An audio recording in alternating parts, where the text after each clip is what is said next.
चलिए स्टूडेंट, आज हम बात करेंगे कि क्लास 10 की जो मैथ में जितने भी चैप्टर्स हैं, किस चैप्टर्स को कितना टाइम देना है और किस चैप्टर से कितने मार्क्स आते हैं और किस चैप्टर्स को पढ़े कि ज़्यादा से ज़्यादा मार्क्स आए हमें। तो उसके लिए हमने क्या किया है, आपके मैथ्स के चैप्टर्स लिखे और यहाँ ईयर लिखा है कि किस ईयर में कितने क्वेश्चंस पूछे गए हैं आपके। ओके, एंड यहाँ पर मैंने लिखा है वस्तुनिष्ठ प्रश्न कितने पूछे गए और लघु उत्तरीय प्रश्न कितने पूछे गए हैं। सारे चैप्टर्स हैं आपके, वास्तविक संख्या, बहुपद, दो चर वाले रैखिक संख्या, टोटल चैप्टर्स हैं। तो आज पूरा श्योर हम बता देंगे किस चैप्टर्स को पढ़ना है आपको और किसको कितना टाइम देना है। तो चलिए बताते हैं। जैसे आपके रियल नंबर है, यानी जिसे आप वास्तविक संख्या कहते हैं, उसमें देखिए आपके वस्तुनिष्ठ मतलब जो ऑब्जेक्टिव होते हैं, ऑब्जेक्टिव 6 क्वेश्चन पूछे जाते हैं और ये 2020 का रिकॉर्ड है। और अगर लघु उत्तरीय की बात करें की तो 4 क्वेश्चन पूछे गए हैं। तो अगर हम 2021 की बात करें तो 10 क्वेश्चन पूछे गए हैं और अगर दीर्घ की बात करें तो 3 क्वेश्चन पूछे गए हैं। फिर उसी टाइप से 22 की बात करें तो 12 क्वेश्चन ऑब्जेक्टिव पूछे गए थे और सब्जेक्टिव की बात करें तो 1 क्वेश्चन मात्र। इसी टाइप से 2023 की बात करें तो 10 क्वेश्चन और यहाँ देखिए 2 क्वेश्चन। 2024 का मैंने नहीं लिया क्योंकि 2024 का जो रिकॉर्ड होगा उसके तहत आपको कुछ पता नहीं चल पाएगा। तो ये जो चैप्टर है आपका वास्तविक संख्या, ये ऑब्जेक्टिव के लिए फुल्ली इंपॉर्टेंट है। तो ऑब्जेक्टिव में आप वास्तविक संख्या को पूरी अच्छी तरीके से पढ़िए ऑब्जेक्टिव के लिए। अगर हम बात करें सब्जेक्टिव के लिए तो सब्जेक्टिव के लिए भी ये इंपॉर्टेंट हो जाता है। 4 क्वेश्चन, 3 क्वेश्चन, 1 क्वेश्चन, 2 क्वेश्चन। तो सब्जेक्टिव के लिए भी आपके यानी एक का मतलब क्या हुआ, यानी एक का मतलब आपका वास्तविक संख्या रियल नंबर। तो सब्जेक्टिव के लिए भी ये हो गया long question and short question, इसके लिए भी आपका ये चैप्टर रियल नंबर इंपॉर्टेंट है। अगर हम बात करें बहुपद की तो सेकंड चैप्टर बहुपद भी आपके ऑब्जेक्टिव के लिए इंपॉर्टेंट है। कैसे, आप देखिए 2020 में देखिए 5 क्वेश्चन, 2021 में 8 क्वेश्चन, 2022 में 7 क्वेश्चन और यहाँ ये 9 क्वेश्चन पूछा गया 2023 में। तो इंपॉर्टेंट हो गया आपका ऑब्जेक्टिव के लिए बहुपद। तो आप क्या करेंगे, ऑब्जेक्टिव के लिए किसको पढ़ेंगे, बहुपद को। और फिर अगर हम थर्ड बात करें इसके लिए बहुपद के लिए, क्या ये सब्जेक्टिव के लिए महत्वपूर्ण है ये चैप्टर। तो सब्जेक्टिव के लिए हम अगर बात करें तो 2 क्वेश्चन, 3 क्वेश्चन, 1 क्वेश्चन, 3 क्वेश्चन। तो सब्जेक्टिव के लिए भी आपका ये सेकंड चैप्टर बहुपद जो है इंपॉर्टेंट है। ओके, चलिए अगर हम बात करें दो चर वाले रैखिक समीकरण, जो थर्ड चैप्टर है आपका, तीसरा चैप्टर, उसमें 3 क्वेश्चन ऑब्जेक्टिव पूछे गए हैं 2020 में, 6 क्वेश्चन ऑब्जेक्टिव 21 में, 3 क्वेश्चन, 4 क्वेश्चन। तो ये चैप्टर भी आपका दो चर वाले रैखिक समीकरण भी आपका ऑब्जेक्टिव के लिए इंपॉर्टेंट है। दो चर वाले रैखिक समीकरण मैंने नहीं लिखा है तो आप यहाँ लिख लेंगे थर्ड चैप्टर। थर्ड चैप्टर भी आपके ऑब्जेक्टिव के लिए इंपॉर्टेंट है। अगर मैं सब्जेक्टिव का बात करूं तो 2 क्वेश्चन, 4 क्वेश्चन, 2 क्वेश्चन, 3 क्वेश्चन।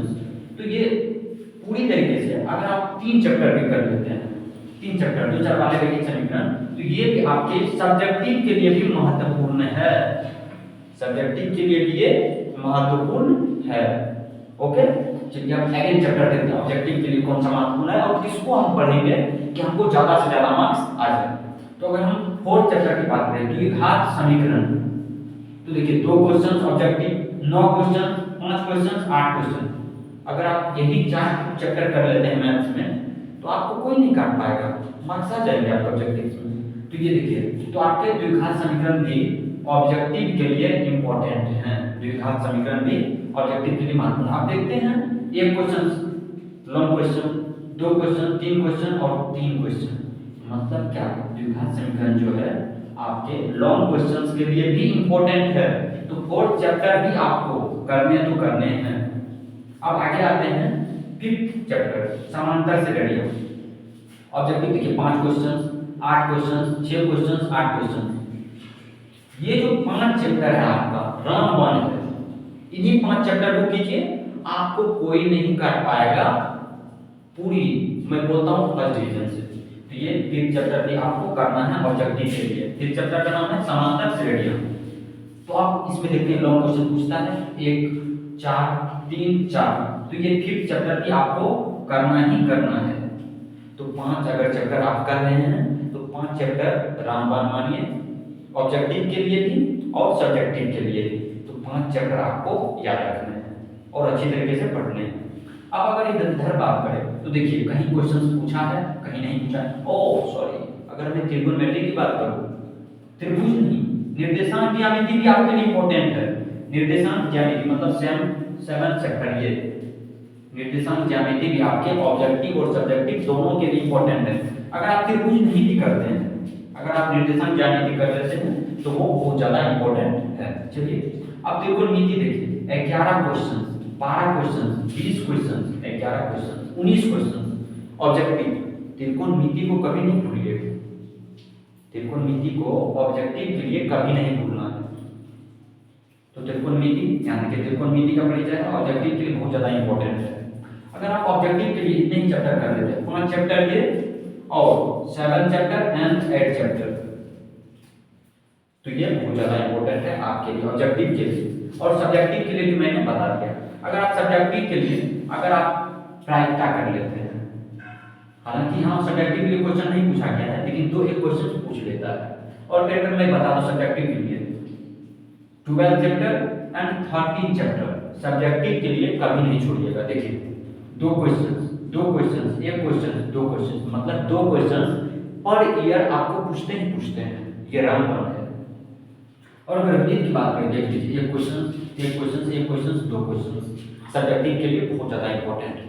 तो आपको याद रखने हैं इतने चैप्टर एंड 12 एंड 13, इनको स्क्रीनशॉट लेकर के क्लास में रख लीजिए कि कितने चैप्टर्स को हमें पढ़ने हैं और कितने को नहीं पढ़ने। अगर इतने भी कर लेते हैं तो आपको कोई नहीं बता पाएगा फर्स्ट डिवीजन से। ओके, चलिए इसका स्क्रीनशॉट लीजिए। और आज के लिए इतना ही, फिर मिलेंगे नेक्स्ट वीडियो में, तब तक के लिए बाय। जय।